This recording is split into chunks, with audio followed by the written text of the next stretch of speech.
Hello, my name is Michelle Bowman Amwa. I am a former independent candidate for MP in the La Dade-Kotopong constituency in the Greater Accra region. And I am a social commentator and a business strategist with both a technology and a financial management background. And as a finance person and a business person with deep technology experience and skills, I've been observing various things that have been happening and the impact of technology on our economy, and especially in the political space, constant touting of digitalization as the panacea to our problems. And I felt it was appropriate that I chimed in and offered my perspective on a number of things. So today, I'm going to talk about a number of things that have been going on, in particular to do with our economy and our exchange rate. As someone who is our current vice president once opined, so as our current vice president opined, if the fundamentals are weak, the exchange rate will expose you. That applied then. It was profound at the time, but it was a no-brainer, absolutely. And it applies now, despite the fact that he tried to initially hide behind the fact that there was growth and therefore the exchange rate was not enough as an indicator of the country's macroeconomic fundamentals and the performance and management of the economy by the stewards that it currently has. So he tried to hide behind that, and unfortunately has further been exposed because the fundamentals are weak.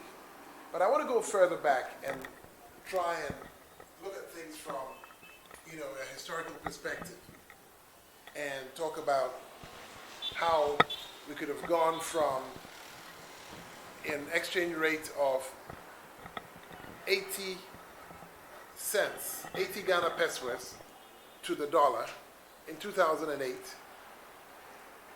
to now 8 Ghana cedis to the dollar, which is, a 10 times or 1,000% devaluation and depreciation of our cedi. Now, it comes back to some basic understanding of how exchange rates work. It's all about the buying power of a currency. So let's be overly simplistic for a minute and say that there is only one key commodity that we want to use that is universal, that we want to use to benchmark the buying power or purchasing power of a currency. And let's say that that is gold, because gold endures and gold appreciates and doesn't depreciate significantly over time. And that's why it used to be the backing for all the world currencies, including the Ghana cedi, until we were convinced unwisely to go to a floating exchange rate mechanism and have what is now a fiat currency regimen or regime, where the currency floats and it's manipulated and controlled by external forces mainly and speculators in the local context. Now, the dollar was equivalent to 80 Ghana pesos, okay, back in 2008. What has changed since 2008?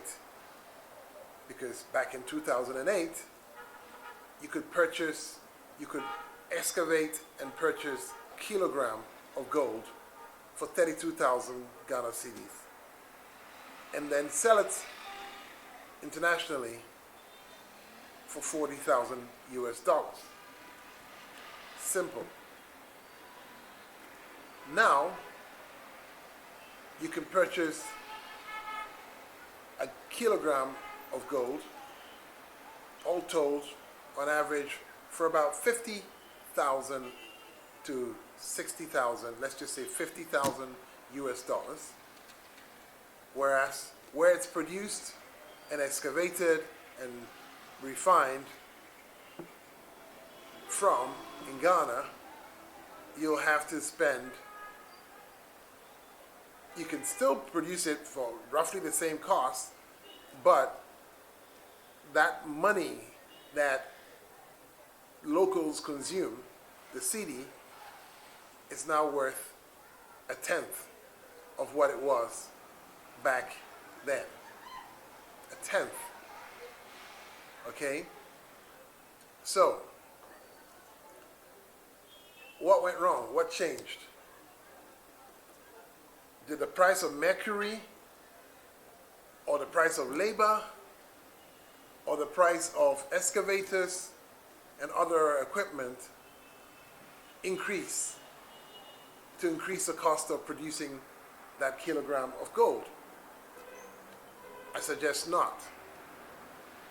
It may have increased a little bit, maybe the fuel costs increased a little bit, so you can account for maybe an increase from $40,000 to say $50,000, which is 25%. So you could say that maybe the currency, no, maybe the cost would go up by 25%, and the corresponding price has done that, where gold is now 50,000 in the time. So why would you then have a currency depreciate by 1,000% in that same time? It is because it is an artificial and not a real exchange rate mechanism. And it is being used, it's been weaponized in order to manipulate our economy, and not for our benefit, but to our detriment. So, why do we keep on carrying on moaning and lamenting about our currency and about the fact that the cedi is weak and so on and so forth? The cedi is weak because we choose to make it weak. We choose to keep it weak, and we choose to go down the path of failure, historical failure and current failure. And we don't want to make any changes, yet we expect different results. What would happen if we decided that we wouldn't sell our gold, and we would just sit on it and build up our reserves, or our raw commodities? What if we decided that we were going to use the commodities for a direct barter arrangement for the things that we import, as opposed to use the commodities to change into someone else's fiat currency that they can determine what it's worth against our commodities and our currency? What if we abandoned or suspended the use of the cedi even for a year, and decided that we'd pay for everything in gold? Everything we import in gold. Then what? How would they manipulate? How would the powers that be, in the West especially, how would they be able to now control our economy? I dare say they wouldn't be able to control our economy. But we choose not to want to solve the fundamental problem, which is that our currency is being deliberately manipulated, and we are being the victims of this horrible manipulation that causes our economic downfall. So, what are we paying now at the pump for a liter of fuel? Just 2 days ago, we were paying 8 cedis and change, around about 8 cedis and 20 on average for a liter. What was the on-the-street rate of the dollar? Coincidentally, you would say 8 cedis and 20, around there, 8 cedis and 50 on the upside to buy a dollar. As you can see, one can infer that there is correlation between the exchange rate, the dollar exchange rate, and the price of fuel. But the correlation is stronger than you think. Let's go back to when our Dr. Baumia made the infamous statement about the exchange rate being an indicator of the fundamentals being weak. At the time, a dollar was trading somewhere on just a little under 4 cedis. And coincidentally, a liter was about 4 cedis, 380, 390 back then. Fast forward, just before the dollar hit 7 cedis, about a month and a half ago, or about a month ago, the liter of fuel, of petrol and diesel, was hovering around 7 cedis. So I can boldly predict that the dollar will be at 10 cedis probably by first week in April. And if nothing is done to stabilize our cedi and to address the current oil price issue, to hedge against this rapidly escalating price of fuel, we're going to see the cedi dollar exchange rate get to 12 and maybe even 15 cedis by summer, by June, July. I don't want to sound like a harbinger of bad news and a prophet of doom, but the facts are the facts, and we have to do something about it. It's time we built up a strategic reserve of fuel, and it's time that we sought our best interest as a country and as a people, as Africans, as Ghanaians, instead of expecting our oppressors, former colonial masters, and the West to solve our problems for us in their own time, in their own way, according to their best interests. It's time that we decided that we were going to build our own reserves and make our economy resilient and shield our people from economic hardships and the shocks that come with these floating exchange rate regimes and, external events that drive the cost of the very, very critical commodities in our economy. So, to summarize, brace yourself for a 10 cedi against the dollar exchange rate very soon. And I'm talking about a matter of days and not weeks and not months. We're looking at breaking the 10 very soon. Now, to add a little bit of levity and humor in here, when Dr. Baumia and the NPP were talking about breaking the 8. I wonder whether they meant breaking the 8 cedi to $1 or the 8 cedi to the liter, because it certainly has been that has come true. We're now more than 35, almost 40 cedis to a gallon. We're now more than double the rate when they took over power a little over 5 years ago. Now, who's mismanaging the economy? What about this COVID that we heard so much about that we now don't hear anything about from the West? Because the new thing is the Ukrainian war. Anyhow, breaking the 8, they've broken the 8. The wrong 8. Maybe some would say breaking the other 8 would be the wrong 8s to break as well. So let's hope they don't break that 8.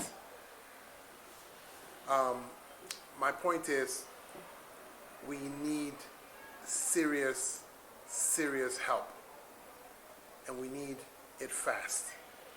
We need to stop our dependence of dollars, and we need to stop buying dollars with our cedi. We need to stop buying dollars with our cedi. And it means consuming less in terms of imports. It means cutting waste. It means being creative in how we service our debts, and being strategic in terms of how we pay for our essential products that we import. So this country needs help, and we need help fast.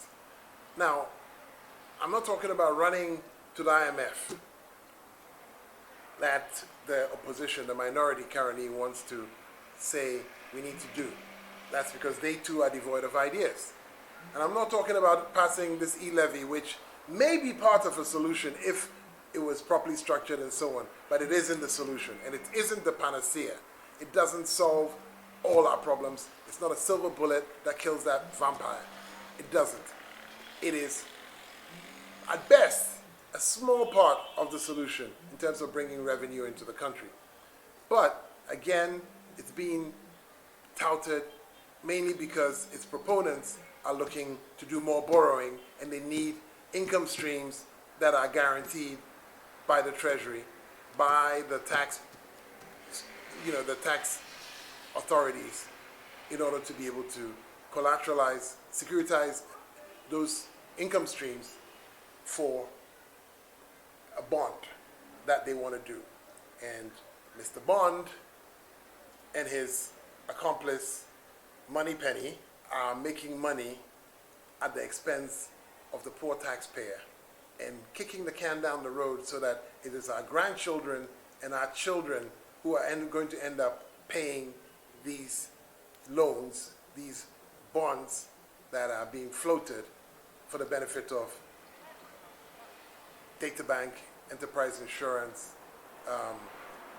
Black Star Line or Black Star Securities for Mr. Edubuahine and Mr. Kenneth Riata and their cronies. So, the bottom line is we don't need more borrowing, we need investment. So it's time to bring in the Marines. It's time to bring in the experts, bring in people. We are here to help because our country needs help. And it is not an either or, it is not the panacea to say go to the IMF, or it's not go do the e-levy as the government wants to tell you to do. We can bring in investors who will invest in the commanding heights of the economy, and we have to make some sacrifices, accept those investments, and we need to tighten our belt. We need to actually manage our affairs like big boys, as opposed to being little school children that need the IMF to tell us how to spend, when to spend, who to spend it on, and how to spend it. So, we don't need the IMF, and we don't need the e-levy. What we need is our own people who care about the country and put the nation first, the nation's interest primarily above those of foreigners and the paymasters that basically got them elected or got them into the office. What we need is people who have the wherewithal and the knowledge and know-how to bring in investments. I'm talking about bringing in about 100 billion euros worth of investments into this economy, and then a program of proper planning, strategic planning for our fuel, and put a freeze on borrowing for the next 3 years. All monies that are coming in should be investments, not borrowed. All spending should be in a way that can generate a return to be able to service existing debt and meet the investors' expectations. That's what we need. Now, again, I'm being vague for obvious reasons. I don't want to give away too much, but in the next episode, I'm going to go and give specific examples of how we can bring in $100 billion or 100 billion euros into this economy this fiscal year, by the third quarter this year, to bring that kind of money into the economy if we're given the chance to manage this situation and get us out of this jam. But in the meantime, watch out for a 10 cedi plus to a dollar exchange rate. We're already well beyond 10 cedis for the pound. The pound sterling is at 10 cedis plus. So watch this space. And watch out for a 15 cedi per liter fuel price unless we do something about it, and do something about it fast. I'm not talking about doing something about it. This is a crisis. I'm not talking about doing something about it sometime in the future in an undefined, unspecific way. I'm talking about doing something about it and taking drastic steps and measures right now.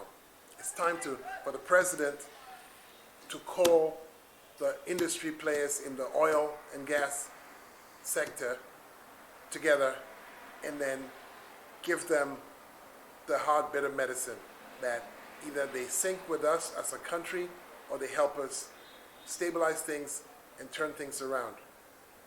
We need them to work with us to build a strategic reserve of fuel that we can use to hedge against this crisis that has this fight between the West and Russia, with Ukraine as a proxy. We have no dog in that fight, yet we are being bitten and being, at risk of getting rabies. So, at the end of the day, we need to protect ourselves, protect our country, and we need to protect our citizens from these external shocks and events. Thank you.